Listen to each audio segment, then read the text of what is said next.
Nevedela nič o obetavosti. Nevedela nič o mužovi, za ktorého sa vydala. Naháňali zajace a človek sa mohol kochať z tohmy sena na širých poliach. Dokonca ani potkan ma nepoctil svojou prítomnosťou. Ale aj z toho, že sa v mojom vnútri v tejto chvíli odohráva pocit podobný žiarlivosti.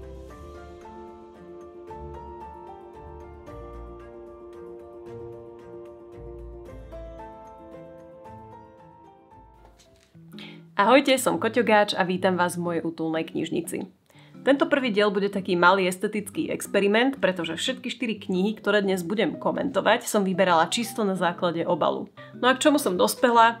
Že súdiť knihu podľa obalu je to isté ako súdiť čokoľvek iné podľa obalu, že to vôbec nemusí sedieť a že vás to veľakrát v dobrom alebo v zlom prekvapí. Poďme sa teda pozrieť na to, čo nás dnes čaká. Prvá kniha, ktorú som objavila, bola Podstata všetkých vecí od Elizabeth Gilbertovej. Ja myslím, že tušíte, prečo som ju vybrala. Krásny kvetinový obal na pergamene. Veľa som si od toho sľubovala, najmä preto, že Elizabeth Gilbertová je moja obľúbená autorka, ktorá napísala Jedz, modli sa a miluj. No a tí, čo ste to čítali, tak určite viete, že po tejto knihe sa cítite absolútne úžasne, ako by ste boli na masáži, na wellnesse a pokecali ste si s najlepšou kamoškou. Samozrejme som to isté očakávala aj od tejto knihy a bola som veľmi prekvapená, pretože toto je absolútne odlišný štýl. Je to historický román z 18. storočia.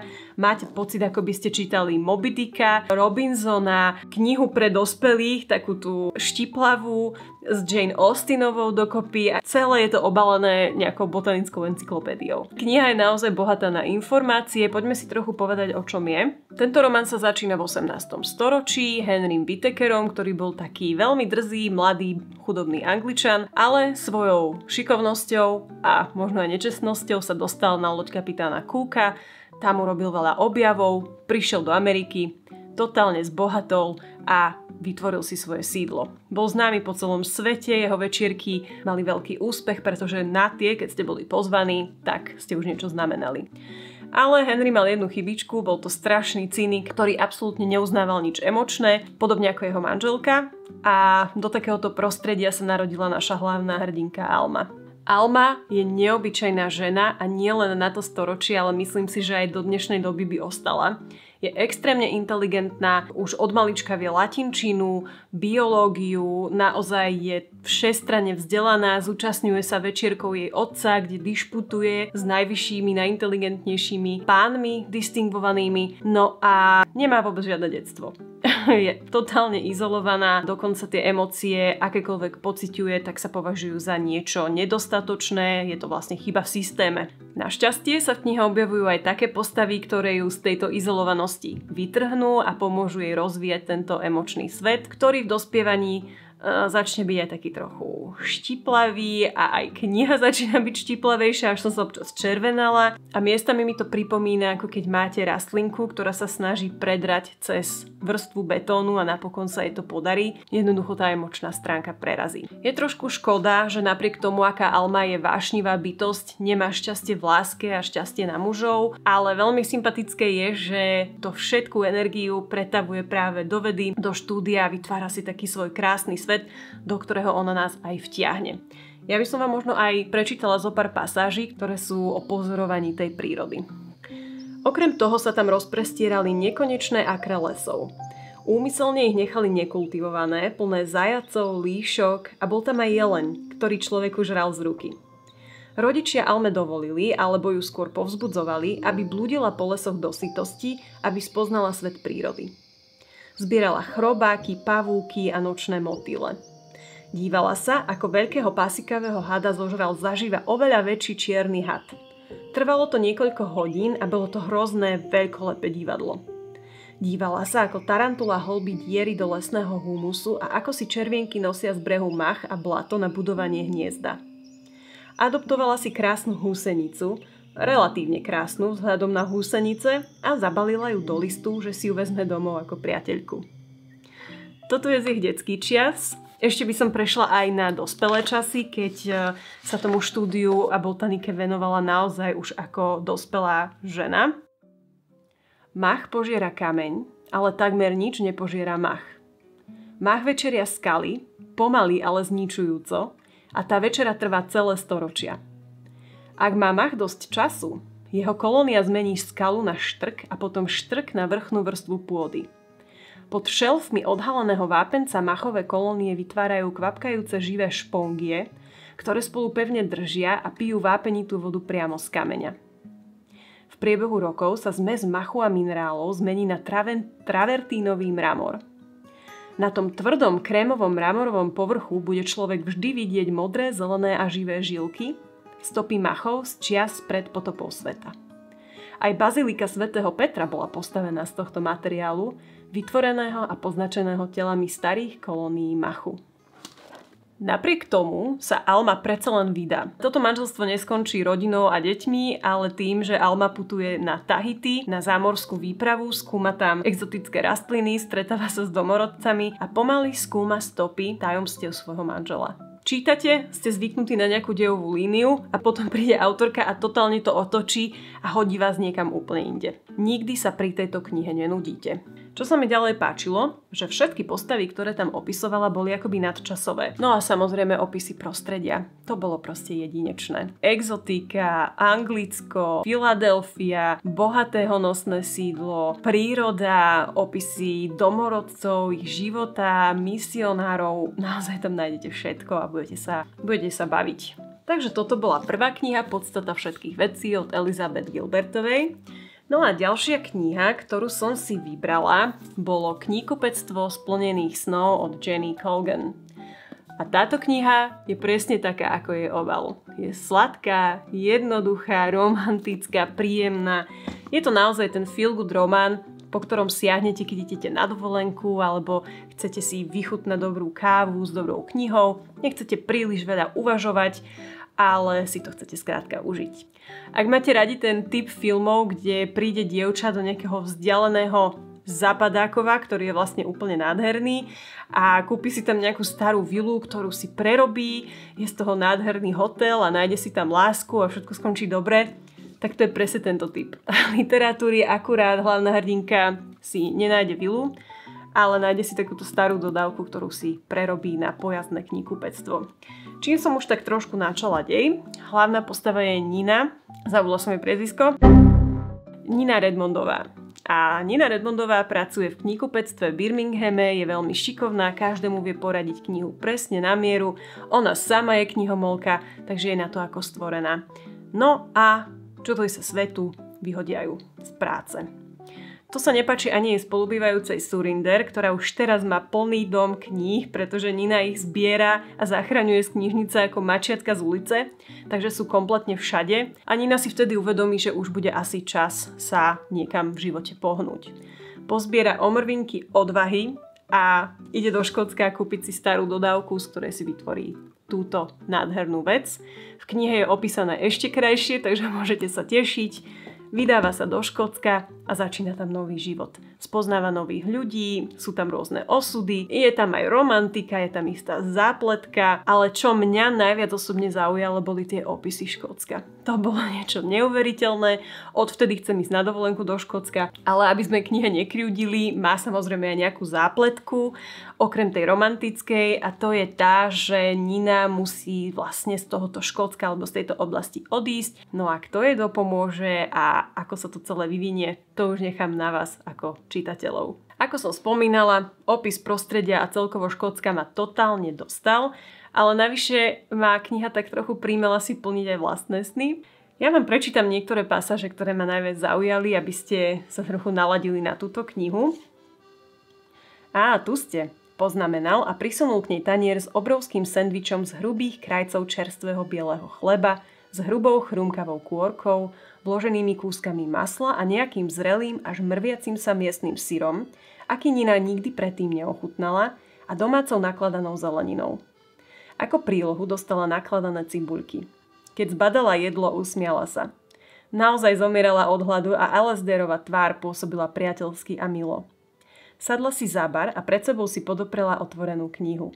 Keď zapíjala sendvič zamatovo hladkým pivom, odrazu jej toto jedlo dávalo zmysel. Teraz tu máme opis prírody, ktorý ma tiež zaujal. Na druhý deň, keď sa Nina zadívala von oknom na polia, práve sa tam znášali močiarne sliepočky a sem tam dokonca aj sokoly.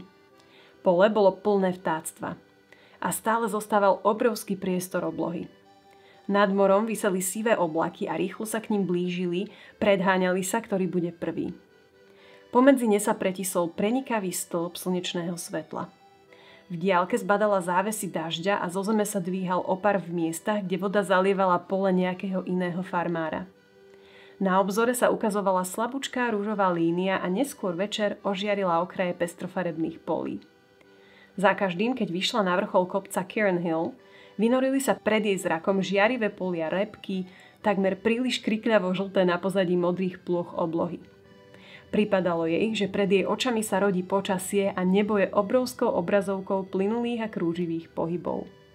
Ja myslím, že ak som vás nenalákala týmto, tak už ničím a presne toto môžete očakávať naozaj v celej tejto sladkej knižočke.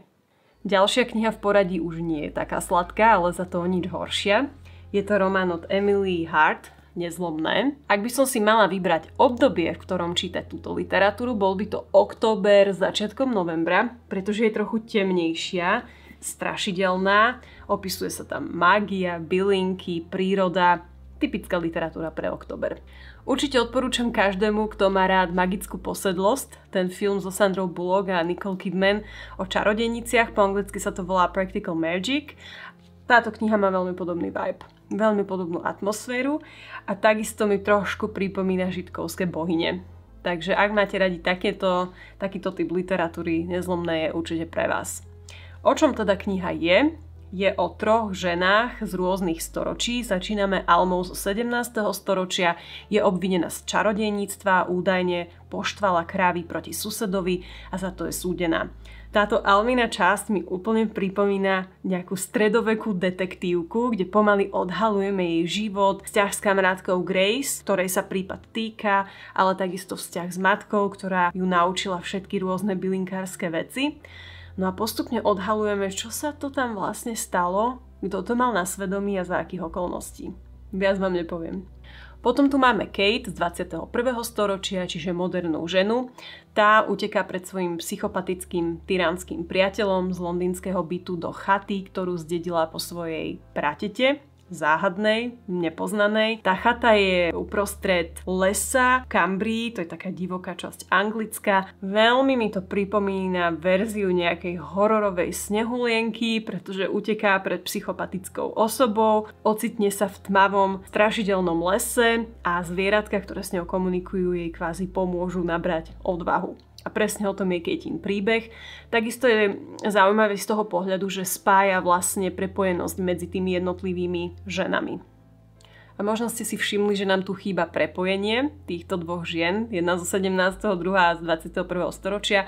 A tým prepojením je Violet, 16-ročná mladá dievčina, ktorá žije v období druhej svetovej vojny. Žije nedaleko tejto chatky, v krásnom honosnom sídle Orton Hall so svojím otcom, ale žije tam naozaj ako v zlatej klietke.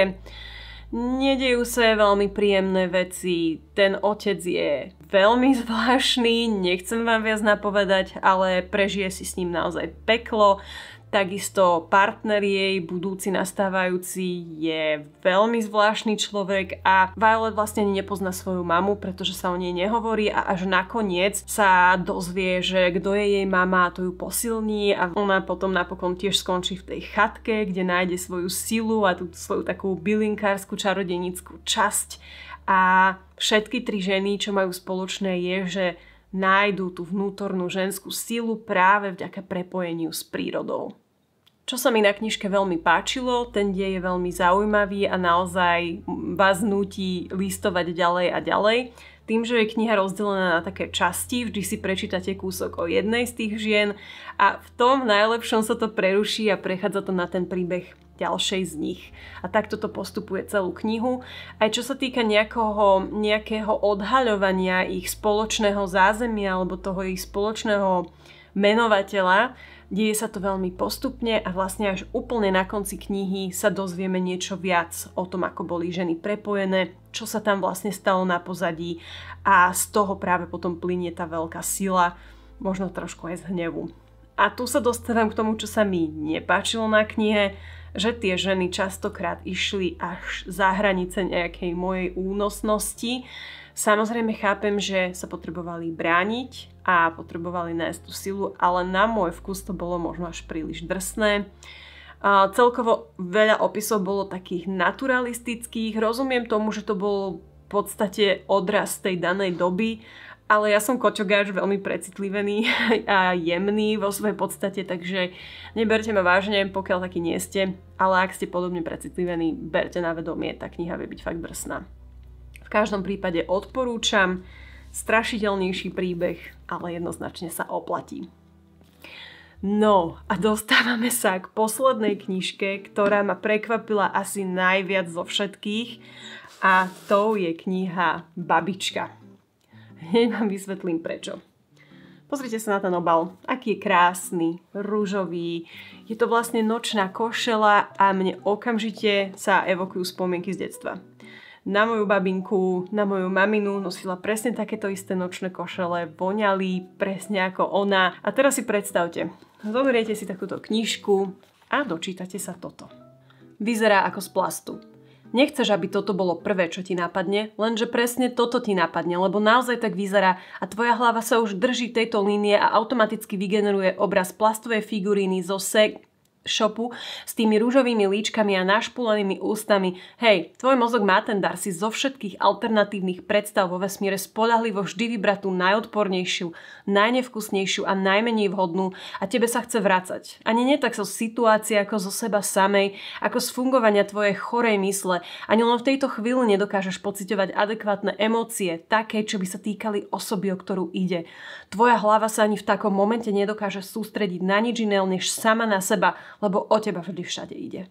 Hanbíš sa pred sebou a hanbíš sa pred všetkými prítomnými, ktorí to síce nevedia, ale teba pojme obsedantné presvedčenie, že to vidia, že to musia vidieť, že máš nad ksichtom veľkú komiksovú bublinu s plastovou a tak ďalej.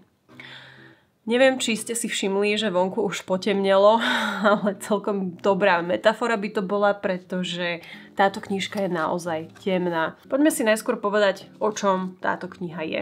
Hlavnou postavou je Magda, ktorá žije na sídlisku v 90. rokoch na východnom Slovensku a opisuje v podstate svoj život cez stream of consciousness, alebo sa to nazýva aj prúd vedomia.